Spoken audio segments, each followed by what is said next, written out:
Thutha wa thikũ 43 cia wiyandikithia wa Huduma Namba, o nĩguo ceceni cia wiyandikithia ũcio cikuhanaga.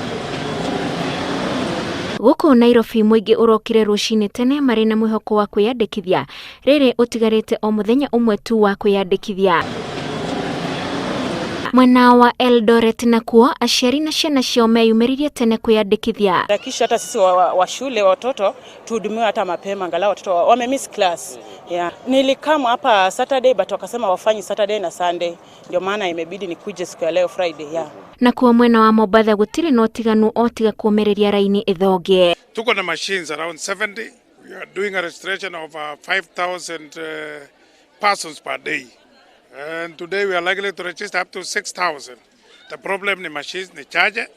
And we have told the clerks to be very efficient and effective to make sure watu wamekuwa registered vizuri. Kwa sababu utaenda kituo hichi uende huku, ukifika kule unakosa nafasi.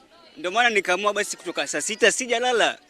Nataka Huduma Namba. Kwa hivyo serikali uzidi kutupa nafasi. Thirikari iraheanite ihinda rĩa thikũ 45 cia wiyandikithia wa Huduma Namba, mĩhang'o ĩrĩa ĩtanyĩtwo kũinĩkĩrĩra rũciũ. Already tukifika hapa already kulikuwa foleni yenye already imejaa, lakini sasa something funny ni kuwa hiyo process ina take a lot of time. Ina happen one person anakuwa served 10 to around 15 minutes. Namba ino irongoreirio kuhuthia mĩhang'o ya kwamũkĩra motungata ma thirikari. Ngĩribotera Inooro TV, njĩtagwo Wanjikũ wa Kimani.